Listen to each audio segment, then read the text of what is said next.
ನಮಸ್ಕಾರ, ನ್ಯೂಸ್ ಬ್ಲಾಸ್ಟ್ಗೆ ಸ್ವಾಗತ. ನಾನು ಸಚಿನ್ ಹೆಮ್ಮಕ್ಕಿ. ದಕ್ಷಿಣ ಭಾರತದ ಬೆನ್ನಲ್ಲೇ ಉತ್ತರ ಭಾರತದಲ್ಲೂ ಸಾಕಷ್ಟು ಮಳೆ ಅವಾಂತರ ಸೃಷ್ಟಿಯಾಗ್ತಾ ಇದೆ. ಅದ್ರ ಜೊತೆಗೆ ಮಳೆ ಹಾನಿ ಪ್ರದೇಶಗಳಿಗೆ ಸಾಕಷ್ಟು ರಾಜಕಾರಣಿಗಳು ಕೂಡ ಈಗ ಭೇಟಿ ಕೊಡ್ತಾ ಇದ್ದಾರೆ. ಈ ಸುದ್ದಿ ಜೊತೆಗೆ ಮತ್ತೊಂದಿಷ್ಟು ಸುದ್ದಿಯನ್ನು ನೋಡ್ತಾ ಹೋಗೋಣ. ಅದಕ್ಕಿಂತ ಮುಂಚಿತವಾಗಿ ಈ ಕ್ಷಣದ ಹೆಡ್ಲೈನ್ಸ್ ನೋಡ್ಕೊಂಬರೋಣ.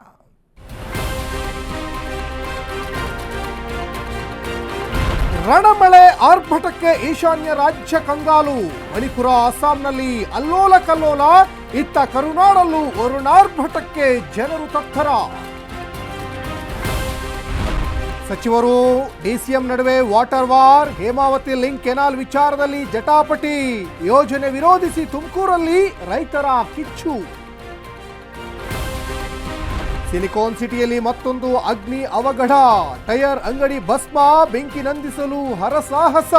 ಕೋಟ್ಯಾಂತರ ರೂಪಾಯಿ ಮೌಲ್ಯದ ವಸ್ತುಗಳು ಸುಟ್ಟು ಭಸ್ಮ. ಪಾಕಿಸ್ತಾನಕ್ಕೆ ಸಿಂಧೂ ನದಿ ನೀರು ನಿಲ್ಲಿಸಿದ್ದಕ್ಕೆ ಗರಂ.